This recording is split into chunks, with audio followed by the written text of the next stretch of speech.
சிவா திருச்சிற்றம்பலம் தில்லையம்பலம் தென்னாடுடைய சிவனே போற்றி எந்நாட்டவர்க்கும் இறைவா போற்றி ஏகம்பத்துரை எந்தாய் போற்றி பாகம் பெண்ணொரு ஆனாய் போற்றி பராய்த்துறை மேவிய பரனே போற்றி சிராப்பள்ளி மேவிய சிவனே போற்றி தென்தில்லை மண்டினுள் ஆடி போற்றி என்றனக்காரமுது ஆனாய் போற்றி காவாய் கனகத்திரளையே போற்றி கைலை மலையானே போற்றி போற்றி புலியர்கோன் வெப்பொழித்த புகழியர்கோன் கடல் போற்றி ஆளிமிசை கல்மிதப்பில் அணைந்த பிரான் அடி போற்றி வாழி திருநாவலூர் வந்தொண்டர் பதம் போற்றி ஊழிமலி திருவாத ஊரத் திருத்தாள் போற்றி ஈராண்டில் சிவஞானம் பெற்றுயர்ந்த மெய்கண்டார் இணைத்தாள் போற்றி நாராண்ட வல்லடியார்க்கு அருள் புரிந்த அருள்நந்தி நற்றாள் போற்றி நீராண்ட கடந்தை நகரும் அரஞான சம்பந்த நிலத்தாள் போற்றி சீராண்ட தில்லை நகர் உமாபதியார் சம்பதும திருத்தாள் போற்றி போற்றி கைலாய பரம்பரையில் சிவஞான போதநெறி காட்டும் வெண்ணை பயில் வாய்மை மெய்கண்டான் சந்ததிக்கோர் மெய்ஞான பானுவாகி குயிலாரும் பொழில் திருவாவடுதுறைவாள் குருநமச்சிவாய தேவன்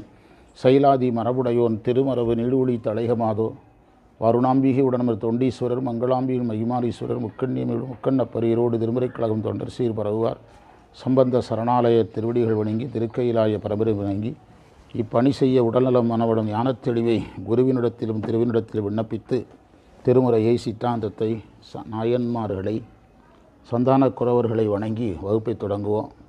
அப்பர் சுவாமிகள் அருளிய 4ஆம் திருமுறை பதிகை எண் 35வது பதிகை மந்திர எண் 9வது மந்திரம். தேவர்களில் மேலான அயன்மாலால் காண முடியாதபடி ஒளியாக காட்சி தந்தவர். 4ஆம் திருமுறை 35வது பதிகம் திருவிடைமருதூர் பதிகம். சரியா? பொன்போல ஒளி வீசும் கொன்றை மாலை அணிந்தவர், கங்கை வன்னி இலை ஊமத்தம் எனும் இவற்றை ஒளி வீசும் சடையில் சூடியவர், தேவர்களில் மேலான அயனுமாலும் தேடி காண முடியாதபடி ஒளி வடிவமாக காட்சி கொடுத்தவர். இப்பொழுது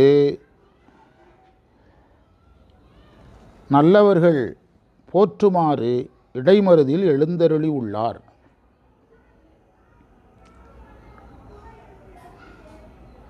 குறிப்புரை. ஏற்கனவே கொன்றை பற்றிய குறிப்பு சொல்லிட்டு வந்திருக்கிறோம். இதில் குரு சார்ந்த செய்தி இருக்குதுன்னு சொல்லியிருக்கிறோம். கொன்றை பற்றி சொல்லியிருக்கிறோம். கொன்றை என்பது சிவனுக்கு எல்லாமே கொன்றை. அடையாள மாலை, போருக்குரிய மாலை, அடையாள மாலை, போருக்குரிய மாலை, அலங்கார மாலை எல்லாமே கொன்றை தான். மன்னர்களுக்கு இது மாறும். அடையாளம் வேறு, மாலை வேறு, போருக்குரியது வேறு. அது முதல்ல சொல்லணும். 2வது கொன்றை பிரணவம்னு சொல்லணும்.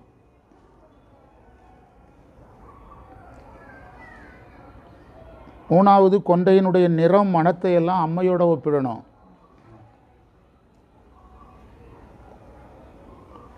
கொன்றையில் இருக்கிற தேனை பேரின்பத்தோடு ஒப்பிடணும்.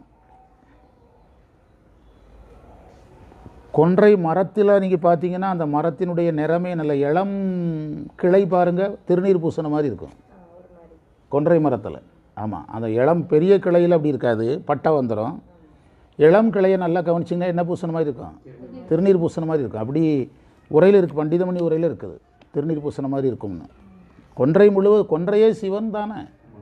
நீங்கள் ஆனாய நாயனார் புராணத்தில் நீங்கள் இப்போ செய்கிளார் எடுத்து படிச்சிங்கன்னா கொன்றை மரத்தினுடைய சிறப்புகளெல்லாம் என்ன செய்கிறாரு? சொல்கிறார். சிவனாக வணங்கப்படக்கூடியது எது? சைவர்கள் எதை வணங்குகிறோம்? கொன்றை மரத்தை வணங்கக்கூடியவங்க தான். எப்படி வில்வத்தை வணங்குகிறோமோ கொன்றையும் வணக்கத்துக்குரியது தான். அந்த மரத்தில் இருக்கக்கூடிய பூ சாமி தலையில் வச்ச மாதிரி இருந்துச்சு. ஆமாம் ஆமாம், அதில் அந்த கொன்றை மர சிறப்பெல்லாம் சொல்லியிருப்பாங்க. இறைவன் கங்கையை வைத்தது அவனுடைய பேரருளும் பேராற்றலும். பேராற்றல் கங்கையை தடுத்தது, பேரருள் பகீரதனுக்காக வந்தது. வன்னி இலை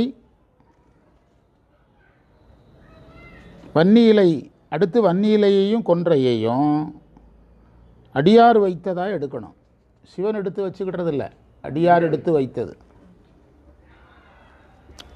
அடியார் வைத்ததுன்னா எப்போ வச்சாங்கங்கிற கேள்வி வரும். கிரியை செய்யும்போது வைத்தாங்க. ஏற்கனவே இது அப்படியே சொல்லியிருக்கோம், இதே பதிகத்தில் ஏற்கனவே சொல்லியிருக்கிறோம். கிரியை செய்யும்போது வச்சாங்கன்னா அதுக்கு முந்தி என்ன பண்ணியிருக்கணும்? சரியை பண்ணியிருக்கணும். கிரியை நமக்கு எதோட சேர்த்து பேசப்படும்? யோகத்தோட சேர்த்து பேசப்படும். ஆமாம், கிரியா யோகம். இந்த மூன்றும் தவம்னா அடுத்து எதுக்கு வரும்? ஞானத்துக்கு. இதை வந்து நீங்கள் 1000 தடவை எழுதணும், 1000 தடவை சொல்லணும். நம்முடைய சித்தாந்த வகுப்பு, வெளியூர் வகுப்புகளெல்லாம் வந்து நீங்கள் கேட்குறதுக்கு தான் அதிக நேரம் எடுக்கணும், எழுதக்கூடாது. ஏன்னா வகுப்புனாலே கேட்டல் தானே. வகுப்புக்கு என்ன இலக்கணம்? கேட்டல், சிந்தித்தல், தெளிதல் தானே.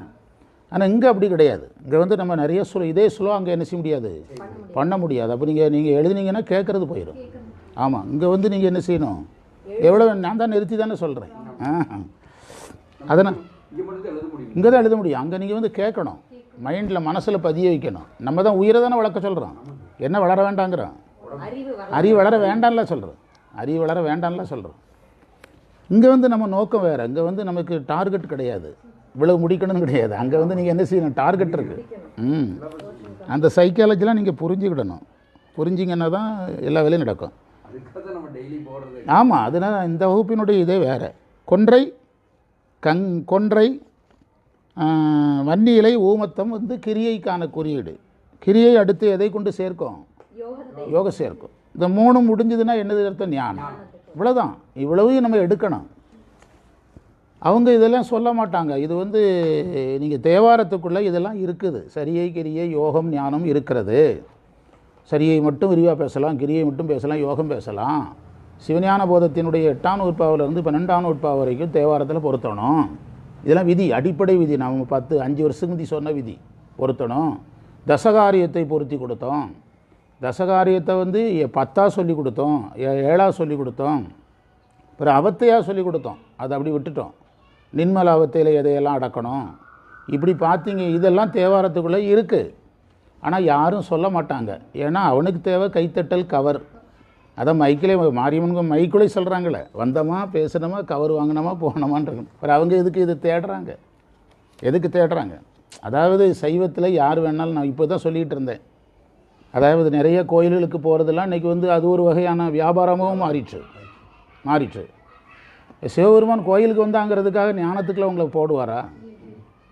நீங்கள் 8ஆம் வகுப்பு பாடத்தில் 100% மதிப்பெண் எடுத்ததுக்காக உங்களை 12ஆம் வகுப்புக்கு அனுப்ப முடியுமா? 100% அதை முடிச்சிருக்கிறாருன்னு தான் எடுக்க முடியும். நீங்கள் எல்லாமே கடைசியில் எங்கே போய் நீங்கள் வந்து ஆசிரியர் மாணவரை தேர்ந்தெடுக்கும்போது இவர் ஞானத்தை மட்டும் தேடுகிறாரா? மாணவர் ஆசிரியரை தேர்ந்தெடுக்கும்போது இவர் வந்து சைவ சித்தாந்தத்தை நமக்கு தருவாரா? அவர் எல்லாத்தையும் தர முடியும். சைவ சித்தாந்தம் தர்றோம். இப்போ நம்ம வந்து திருப்பெருந்துறை போகிறோங்கிறோம், அதில் எது வந்துடுது? சரியை வந்துடும். ஞானத்தை தர்றவன் எல்லாம் தருவான். ஆனால் ஏதாவது ஒரு பார்ட்டை எடுத்துகிட்டு இருக்கிறவங்க உங்களுக்கு எல்லாம் தர முடியாது. அதனால் நம்ம குருவை தேடும்போது ஆசிரியர் விவரமானவனாக இருந்தால் ஞானத்தை தேடுறவனை தேடணும், மாணவன் விவரமாக இருந்தால் ஞானத்தை கொடுக்குறவனை தேடணும். அப்படின்னா உங்களுக்கு வந்து மற்ற தேடுதல்களெல்லாம் எதுக்குள்ளே சேர்ந்துடும். இப்போ எனக்கு கிரியை தெரியாது, உதித் காசனுக்கு தெரியுதில்ல. என் ஒரு ஸ்டூடெண்ட்டு தெரிஞ்சால் எனக்கு தெரிஞ்ச மாதிரி தானே. நீங்கள் தெரியணும்னா அவன்கிட்ட கேட்டு படிச்சுக்கல. இப்போ நம்ம கோயிலுக்கு வந்தால் சாமிக்கு அலங்காரம் பண்ணுறான், கருவறைக்குள்ளே போய் அலங்காரம் பண்ணுறதுக்கு இவன் தான் பண்ணுறான். அது யார் தெரிஞ்சதுக்கு சமம்? நான் என்கிட்ட கேட்டிங்கன்னா அவங்ககிட்ட கேட்டுடுங்கன்னு சொல்ல போகிறேன். இதுக்கு புதுசாக இதுக்கு நீங்கள் இன்னொரு இடத்துக்கு போக வேண்டியது வருது. அப்படி எல்லாமே நம்மக்கிட்ட கொண்டு வந்துடும். எது கொண்டு வந்துடும்? ஞானம் கொண்டு வந்துடும். அதை அதில் எடுத்துக்கொள்ளணும். பிறகு அடுத்தது வந்துட்டு பாருங்கள், அந்த ஊமத்தை வரைக்கும் சரியை யோகம் சொன்னீங்களா? ஒளி வீசும் சடை, அது எது? ஞானத்துக்கு வந்துடும். சடை நமக்கு ஞானம்.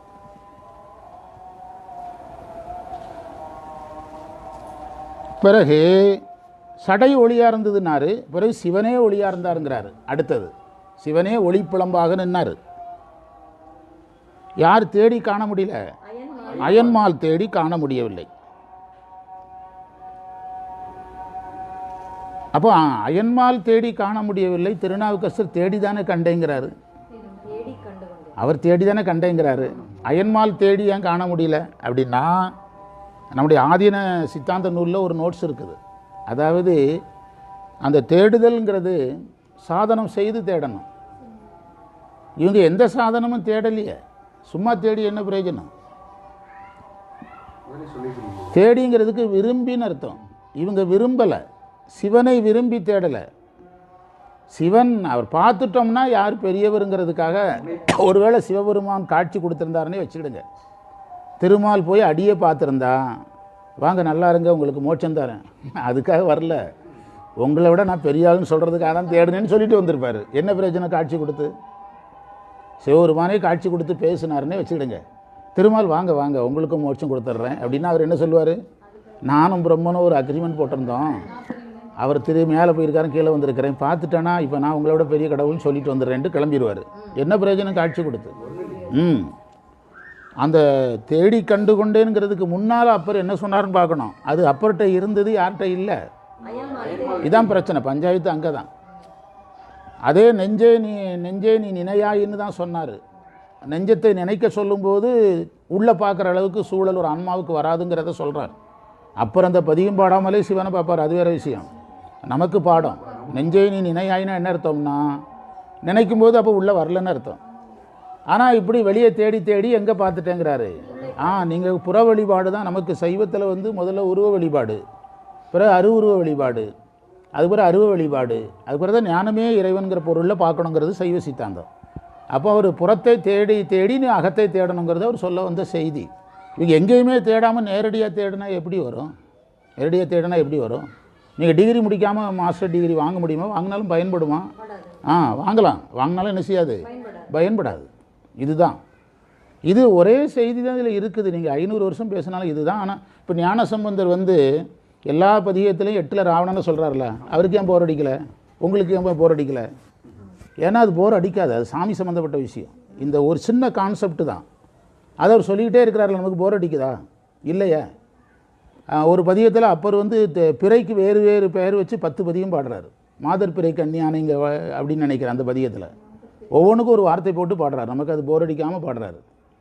நீங்கள் இதை உங்களை செய்ய முடியுமா செய்ய முடியாதாங்கிறது தான் கேள்வி. புஸ்தகத்தில் இருக்கிறத பேசுகிறதுக்கு பள்ளிக்கூடத்து பையன் வருவான், அதுக்கு நீங்கள் வேண்டியதில்லை. புரியுதா? இது மாதிரி உங்களுக்கு செய்ய முடியுமா செய்ய முடியாதா அதை சொல்லு. இது வேண்டாம் வேணும்னு சொல்லாத. புரியுதா உங்களுக்கு? நீ ஒரு தடவை செஞ்சு காட்டு. நம்ம அதை தான் பயிற்சியாக கொடுக்குறோம்.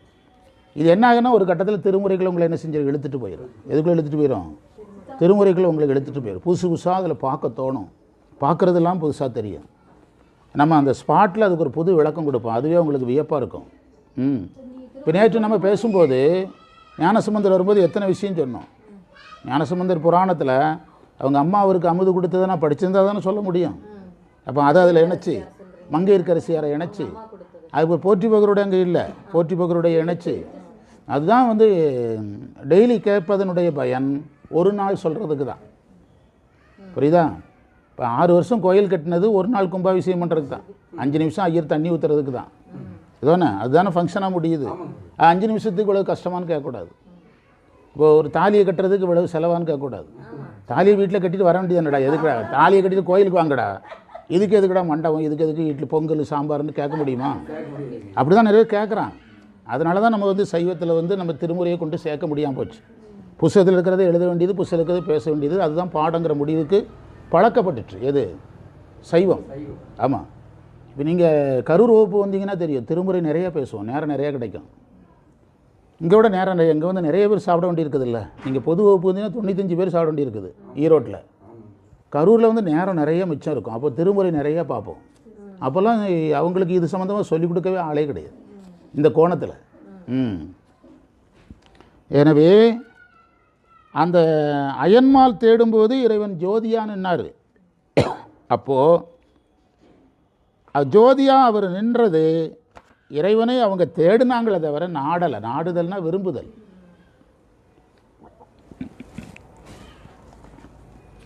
அவங்க விரும்பலை. இறைவன் ஒளியாக காட்சி கொடுத்தார்.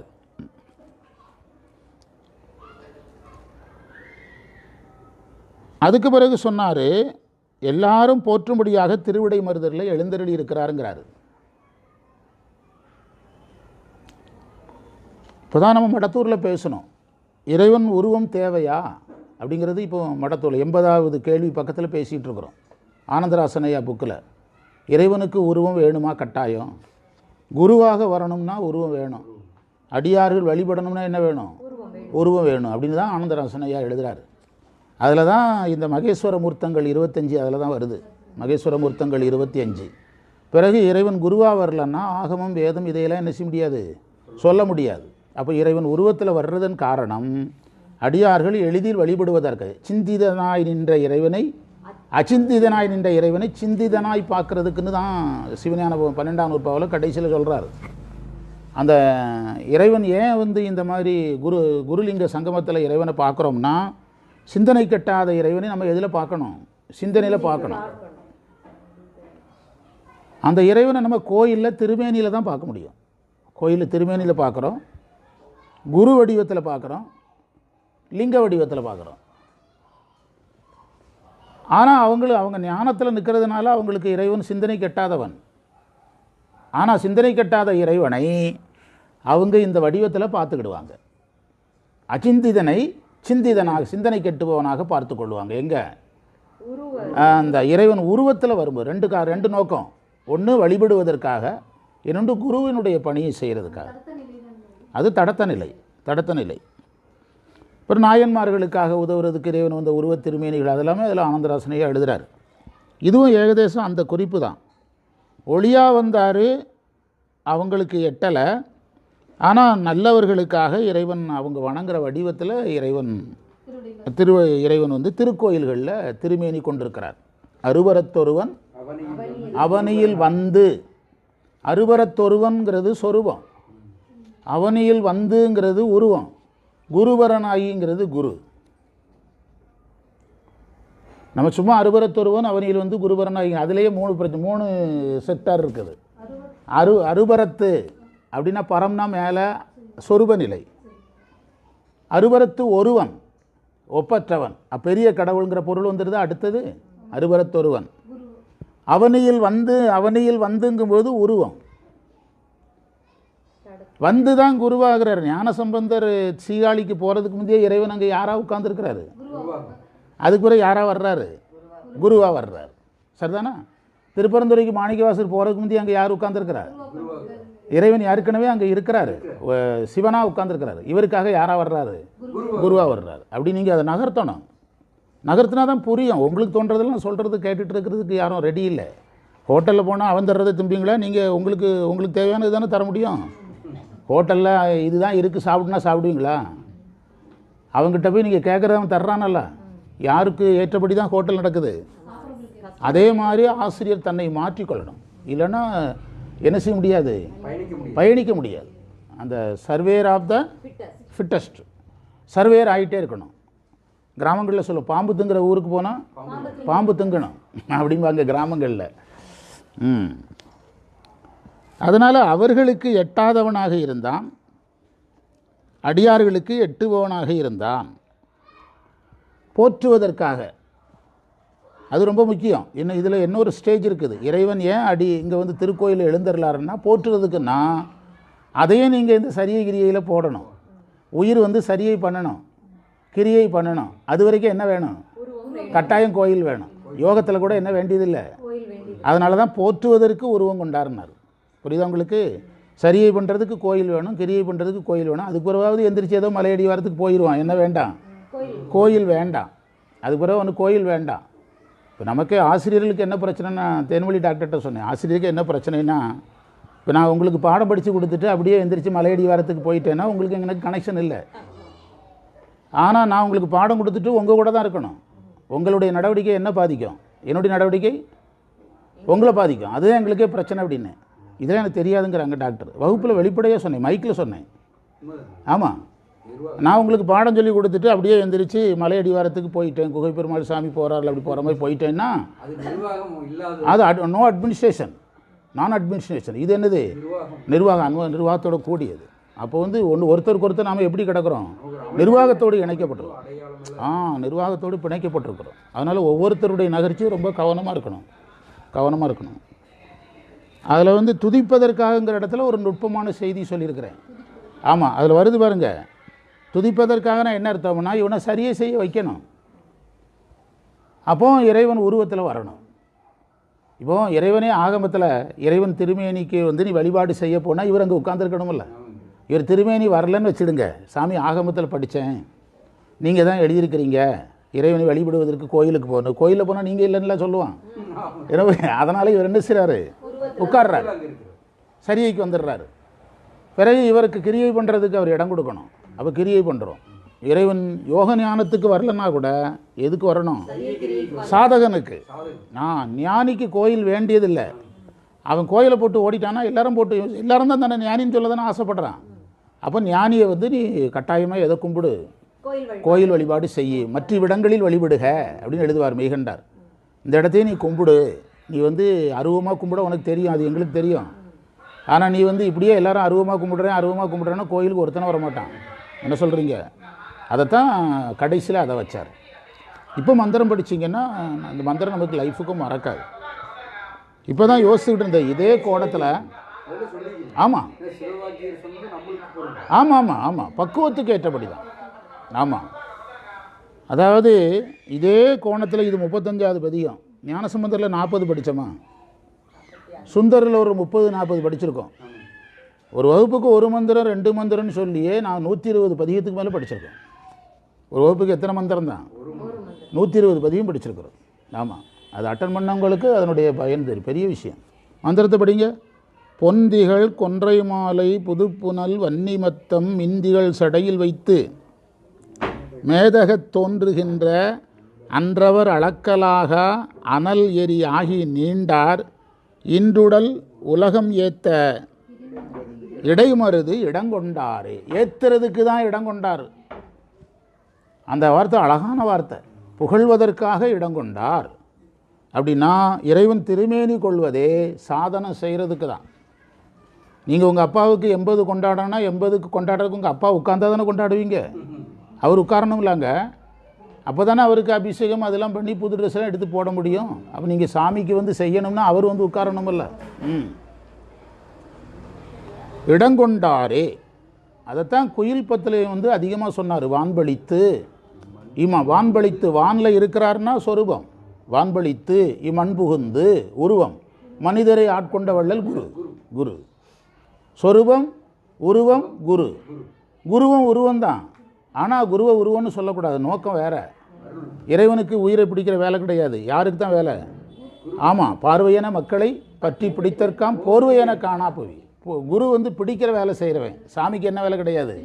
பிடிக்கிற வேலை கிடையாது. அவர் அவர் எல்ஐசி மாதிரி இறைவன். ஏஜெண்ட்டு குரு. ஒரு எல்ஐசியை காப்பாற்றுறதே யார் தான்? ஏஜெண்ட்டுக்கு தான். அவனுக்கு எல்ஐசியில் சம்பளமே கொடுத்துட்றான். ஒரு கட்டத்தில் உறுப்பினராக்கி, செனட் உறுப்பினராக்கி சம்பளமே கொடுத்துட்றான் பெரிய ஏஜெண்ட்டுகளுக்கு. அதே மாதிரி குருமார்கள் தான் பிடிச்சு கொண்டு வரணும். நேற்று ஒரு கேள்வி கேட்டாங்க வெளிநாட்டு வகுப்பில். அந்த கேவல நிலையில் என்ன வேணால் செஞ்சுது, கேவல நிலையில் என்ன வேணால் செஞ்சுது, அதை வச்சு தான் எதை செஞ்சாங்களா இதை செஞ்சல. நான் திரும்ப சொல்லிட்டு கடைசியில் சொன்னேன், பள்ளிக்கூடத்துக்கே போகலை, ப்ரோக்ரஸ் கார்டு எப்படி போடுறதுன்னு கேட்டேன். இன்னும் பிறக்கவே இல்லை, வேணா எங்கேருந்து வந்தது? பள்ளிக்கூடத்துக்கே போகாமல் தேர்ச்சி அட்டை எப்படி போடுறது? ஆமாம் ஆமாம் அதுதான் அது நிறைய. அதனால் அதுதான் அவங்க எல்லோரும் கேட்குறாங்க. அது நம்ம ஆட்கள் இதை சொல்லி கொடுக்குறவங்க ஆழமாக சொல்லி கொடுக்குறதில்ல. நீங்கள் ஆழமாக சொல்லலைன்னா நீங்களும் வளர மாட்டீங்க, அவனும் வளர மாட்டான். ஆழமாக சொன்னீங்கன்னா உங்களுக்கு புகழ் வராது, பணம் வராது, உயிர் நல்லா இருக்கும். உங்கள் காற்று பட்டாலே வர்றவன் நல்லா இருப்பான். உங்கள் காற்று பட்டாலே போதும், உங்கள் கூட இருக்கிறவன் நல்லா இருப்பான். அதை பாடினார். இடைமருது இடங்கொண்டாரே. அடுத்த மந்திரத்தினுடைய பொருள் எழுதிடுவோம், பிறகு விளக்கத்தோடு அடுத்த பதிகத்துக்கு போகலாம். கைலை மலையை அடைந்த அறிவற்ற அரக்கன் ராவணன் அந்த மலையை எடுக்க முயன்றான். ஹேமா அப்படி போய் சத்தம் போடாமல் விளையாடுங்கன்னு சொல்லிட்டு வாங்க. மலையை எடுக்க முயன்றான். இல்லைன்னா அந்த பக்கம் விளையாட சொன்னாருன்னு சொல்லுங்கள். அவன் தலை உட்பட உடல் முழுவதும் துன்பம் அடையும்படி செய்து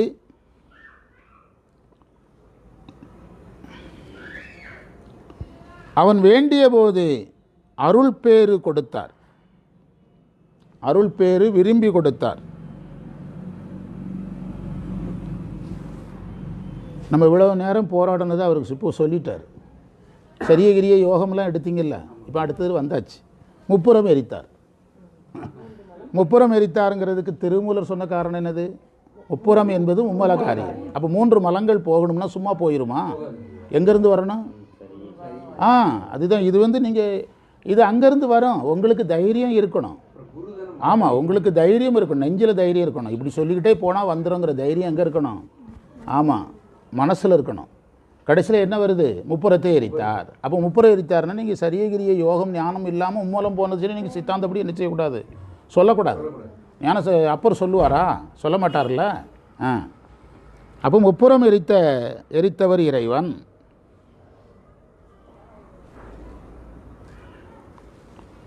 இத்தலத்தில் தாமரை பூத்து காணப்படுகிறது.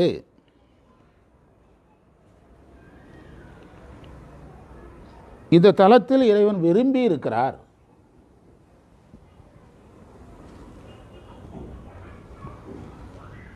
மந்திரத்தை படிங்க.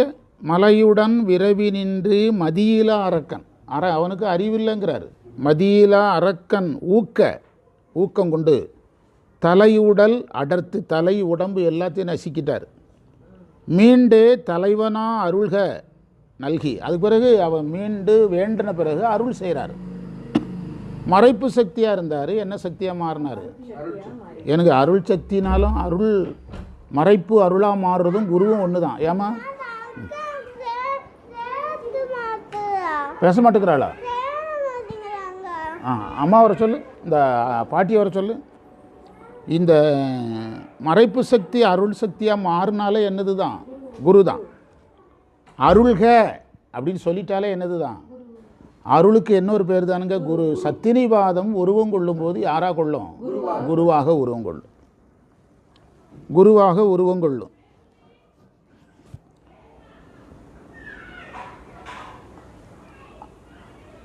அவ்வாறு இறைவன் வந்து அருள்க அவனுக்கு நல்கி சிலையுடை மலையை வாங்கி, அதாவது மேருமலையை வில்லாக வளைத்து எதை எரித்தார்? திரிபுரத்தை எரித்தார். இந்த பதிகம் முழுவதுக்கும் இந்த வரி தான் கீ. பின்னாலிருந்து நம்ம முதலெல்லாம் பின்னாலிருந்து சொல்லிக் கொடுப்பேன். பின்னால் இந்த இடத்துல போய் பாருங்கள், 7வது மந்திரத்தில் பாருங்கள், 8வது மந்திரத்தில் பாருங்கள் சொல்லிக் கொடுப்பேன். நானே இதில் ஒரு PhD பண்ணுறதா இருக்கேன். அதாவது தேவாரம் தனக்குள் சில ஒரு கட்டமைப்புக்குள்ளே தான் பாடப்பட்டிருக்குது. நம்ம நினைக்கிற மாதிரி 1வது மந்திரத்துக்கும் 2வது மந்திரத்துக்கும் தொடர்பு இல்லாமல் என்ன செய்யப்படவில்லை, பாடப்படவில்லை அப்படின்னு ஒரு கட்டுரை கொடுக்குறதா உங்கள்கிட்ட சொன்னேன்ல. இது வேற யார்ட்டும் சொல்லிகிட்டு இருந்தேன்ல, வண்டியில் வரும்போது வேற யார்ட்டையும் சொல்லி வச்சுருக்கிறேன். எல்லாம் வேறு இன்னும் நிறைய பேர்ட்ட கேட்டு வச்சுருக்கிறேன். அப்படி கட்டமைப்பில் பாடப்படலை. பரிமேலழகர் வந்து 10 திருக்குறள் உரை எழுதும்போது முதல் 2 திருக்குறள் இந்த தலைப்பில் வருது, அடுத்த 3 திருக்குறள் இந்த தலைப்பில் வருது, அப்படி தான் எழுதுகிறார். 10 திருக்குறளுக்கும் என்ன கொடுத்துட்றாரு? 10 திருக்குறளையும் முதல் 3 அன்புடைமைனா அன்பின் பெருமையை சொல்கிறாரு, அன்பின் அவசியத்தை சொல்கிறாரு, இப்படி தலைப்பு மாற்றுவார். பண்டிதமணி 100 திருச்சதகம் 100ஐயும் கனெக்ட் பண்ணுறாரு. 1வது மந்திரத்தை 2ல் கனெக்ட் பண்ணுறாரு, 2 3ல் கனெக்ட் பண்ணுறாரு, 3 4ல் கனெக்ட் பண்ணுறாரு. ஆமாம் இல்லை கனெக்ட் பண்ணுறாரு. யார்? பண்டிதமணி. நீத்தல் விண்ணப்பம் 50ஐயும் கனெக்ட் பண்ணுறாரு. இப்படி ஒரு மாதிரி இருந்துமே தெரில. என்ன யாருடைய குறைன்னு தெரில. நம்ம ஆட்கள் தேவாரத்தில் இந்த ஒர்க்கை என்ன செய்ய மாட்டேங்கிறான், பண்ணவே மாட்டேங்கிறான். புக்கில் இருக்கிறத பேசிட்டு வந்துடுறான். இதுக்குள்ளேயும் ஆகமம் இருக்குங்கிறது. இப்போ நான் சொல்கிறது வந்து ஆகமம் இருக்குதுன்னு சொல்கிறோம். ரெண்டுக்கும் ஒரே அர்த்தம் தான். தேவாரத்துக்குள்ளே ஆகமம் இருக்குதுன்னு சொல்கிறேன், அல்லது தேவாரத்துக்குள்ளே சித்தாந்தம் இருக்குதுன்னு சொல்கிறேன். இது ஒரு ஆய்வு கட்டுரையாக கொடுக்குறதா இருக்கிறேன். ஆமாம். அதை கடைசியில் எதை வச்சு முடித்தார்? முப்புறத்தை வச்சு முடித்தார். நீங்கள் சரியை கிரிய யோகம் ஞானம் குரு எல்லாமே அதில் அடங்கிறோம். அதாவது 3 மலங்களை இறைவன் நீக்குவாரா, குரு நீக்குவாரா? குரு வரணும். குரு தான் நீக்க முடியும். அப்போ கடைசியில் இதுக்குள்ளே நம்ம குருவை தான் எடுத்து தான் படித்தோம். கரெக்டாக அதில் வந்து முடிஞ்சிடும். பேலன்ஸே இருக்காது. இப்போது திருவடி தீக்கைக்கு ஒரு திருவடியை வைத்து தீக்கை கொடுக்கலான்னு ஒரு தடவை பேசினேன், ஞாபகம் இருக்கா உங்களுக்கு? ஐயா செய்யும்போது பார்த்தீங்களா? எத்தனை திருவடி? 1 போதும். 2 வைக்கணும் கட்டாயம் கிடையாது. நான் பேசுனதை வாபஸ் வாங்கிறது இல்லைன்னு நான் பலமுறை சொல்லியிருக்கிறேன். எல்லாருக்குமே எத்தனை திருவடி தான் கொடுத்தாரு? அதுக்கு பின்னால் ஒரு சைவ சித்தாந்தம் இருக்குது. ஞானம்ங்கிற ஒன்று தான் 3ஆக பிரியும். இச்சாசக்தி கிரியாசக்தி ஞானசக்தியாக மாறும். இச்சாசக்தி எப்பவும் சமமாக இருக்கும். இச்சாசக்திக்கு திருவடி சொல்ல வேண்டியதில்லை. ஞானசக்தி கிரியாசக்தி தான் திருவடி. அதில் ஒரு திருவடியை வச்சா மற்ற 2 சக்தியும் அதில் அடங்கிடும். இச்சாசக்தியில் ஞானசக்தி, ஞானசக்தி கிரியாசக்தி அடங்கிடும். இதுதான் அதில் இருக்கிற கான்செப்ட். அதை நான் சொல்லும்போது நீங்கள்லாம் வித்தியாசமாக பார்த்தீங்க. ஆனால் கண்ணால் பார்த்தீங்கல்ல, ஒரு திருவடி தான். ஒரு காலை இப்படி எடுத்தார், மேலே மடிச்சபடி வச்சார், அவ்வளோதான். அது காரணம் என்னென்னா, நம்ம அந்த இதை ஆகமமாக பார்க்கணும். எதா பார்க்கணும்? ஆகமமாக பார்க்கணும், சித்தாந்தமாக பார்க்கணும். அப்போ தான் இது புரியும். திருவடி திருச்சியிலே நிறைய வகை இருக்குது. அதில் நிறைய வகை இருக்குது, ஒரு வகை கிடையாது. மாணிக்கவாசருடைய திருவடி திருச்சி வேறு, அது வேறு. திருமூலர் சொல்கிற திருவடி அது அவர் என்ன சொல்கிறாருன்னா, குரு தன்னுடைய அங்கங்களால் தொட்டாலே திருவடி பேர். என்ன தலைப்பில் படித்தோம்? பேராயிரும், திருவடி பேராயிரும். அவருக்கு என்ன கொடுக்க வேண்டியதில்லை, அது இன்னொரு ரெண்டாவது வகை. ஆமாம், அதில் பரிசத்திலேயே திருவடி பேர் வந்துடும். பிறகு அதில் இன்னொன்று இருக்குது, அது நிறைய வகை இருக்குது. அவனுக்கு தீக்கைகளை கொடுத்து அவனை யோகத்தை முடிக்க முடியாமல் திணறினான்னா திருவடி தீட்சை கொடுக்கணும். கம்பல்சரி கட்டாயமாக கொடுக்கணும். அவன் வந்து யோகத்தை சரியை கொடுத்தாச்சு, கிரியை கொடுத்தாச்சு, யோகத்தை முடிக்க முடியாமல் வெளியே வரானா, உபாய நிட்டைன்னு சொல்கிறோம் பார்த்தீங்களா, நிட்டை வேறு. அப்போ இதிலேருந்து வெளியே வர முடியாமல் திணறானா அவனுக்கு கம்பல்சரி அதை கொடுக்கணும். வெளியே வந்துடுவானா கம்பல்சரி கிடையாது. அவன் இவனா வெளியே வந்துடுவானா என்ன கிடையாது, திருவடி தீட்சை கிடையாது. இவனா தானாக வெளியே வந்துடுவானா கிடையாது. இப்படி அதில் நிறைய வகை இருக்குது. இதை வகைப்படுத்தி சொல்கிறதுக்கு ஆள் கிடையாது. புரியுதா உங்களுக்கு? அதுதான் இதில் வந்து நீங்கள் அழகான இந்த பதியத்தில் கடைசி அந்த இதை வச்சார் பாருங்க, இது முப்புறம் எரித்தலை வச்சார் பாருங்க. கடைசியில் சொன்னார், தாமரைகள் மலரும்னார். கரமலர் முட்டித்து இருதயம் மலர, ஆதாரங்கள் சகசிராரம் வரைக்கும் மலருதுன்னு அர்த்தம். தாமரை மலருதுன்னா நெட்டைக்கு போயிட்டு. ஆமாம், தாமரை மலருதுன்னா நெட்டைக்கு போயிட்டு, இல்லைன்னா திருவடி தாமரைக்கு போயிட்டு. எப்படி எடுத்தால் மேலே போனாலும் சரி, மேலே போனீங்கன்னா சகசிராரத்துக்கு போயிட்டான், நெட்டைக்கு போயிட்டான். கீழே போனீங்கன்னா திருவடி தாமரைக்கு போயிட்டான். நீங்கள் அதை எடுத்துக்கலாம். யோகத்துக்கு எடுக்கக்கூடாது, ஏன்னா முப்புறத்தை எரிச்சாச்சு. யோகத்தில் வச்சிங்கன்னா சாதனத்துக்கு போயிடும். பார்த்தீங்களா, எதை சொல்லலாம் அதுவும் இருக்குது. சும்மா இஷ்டத்துக்குலாம் சொல்லக்கூடாது. அப்போனா உங்கள் உயிர் வந்து அதை மார்க் போட்டு கொண்டு வரணும். இது சொல்லலாமா சொல்லக்கூடாதான்னு. இது வந்து தாமரையை நீங்கள் ரெண்டு இடத்துல வைக்கலாம். ஒன்று சகசிராரத்துக்கு போயிட்டான், 7ஆம் ஆதாரத்துக்கு போயிட்டான், நெட்டைக்கு போயிட்டான். அல்லது இறைவன் திருவடி தாமரையில் இந்த ஆன்மா போய் சேருதுன்னு முடிக்கணும். அது தாமரை அப்படி எடுக்கும்போது நீங்கள் அதுக்கு நிறத்தை மனத்தை அம்மையாக பார்க்கணும், அதில் இருக்க தேனை பேரின்பமாக பார்க்கணும். ஆன்மா இறைவன் திருவடி தாமரையில் சேர்ந்துட்டு இப்படி கொண்டு முடிச்சிடணும். அது இப்போ நீங்கள் வந்து மாணிக்க வாசகரே திருவடி தானே முதல்ல பாடுறார். நமச்சிவாய வாழ்க, நாதன் தாழ்வாழ்க, இமைப்பொழுதும் என்னஞ்சல் நீங்காதான் தாழ்வாழ்க, கோகலி ஆண்ட தாழ்வாழ்க. குருவை 3வது வரையில் வச்சு விட்டுறார். கோகலி ஆண்ட குருமனிதன் தாழ்வாழ்க. குருவுக்கு அடுத்து ஆகமம் ஆகி நின்று. நீங்கள் இதில் ஆகமத்தை அப்ளை பண்ணலன்னா நீங்கள் ஞானசம்பந்தரை பார்க்கலன்னு ஆயிரும். நீங்கள் இதில் நீங்கள் ஆகமத்தை உங்களால் அப்ளை பண்ண தெரியலை, நீங்கள் சித்தாந்தத்தை இதில் உங்களால் அப்ளை பண்ண தெரியலன்னா ஞானசம்பந்தரை உங்களால் குருவாக பார்க்க முடியலன்னு அர்த்தம். உங்களுக்கு என்ன கெப்பாசிட்டி இல்லைன்னு அர்த்தம். ஞானசம்பந்தரை, அப்பரை, சுந்தரரை உங்களால் யாராக பார்க்க முடியலன்னு அர்த்தம். ஒரு நூலாசிரியராக தான் பார்க்க முடியுதுன்னு அர்த்தம். அவங்க கூட உங்களால் என்ன செய்ய முடியலன்னு அர்த்தம், பயணிக்க முடியலன்னு அர்த்தம். அதோ இலையுடை கமலவேலி இடைமருது இடங்கொண்டாரு. தாமரை வேலியாக இருக்குதான். எவ்வளோ அழகான வார்த்தை பாருங்கள், எவ்வளோ அழகான வார்த்தை. தாமரை இருக்குன்னு சொன்னால் கூட பரவாயில்ல, ஊருக்கே எது வேலியா, தாமரை வேலியாக இருக்கான். அப்படின்னு என்ன அர்த்தம்னா நகரமே அருள்மயமாக இருக்கு. நகரமே அருள்மயமாக இருக்கு. நகரமே அருள்மயமாக இருக்குன்னு அர்த்தம்.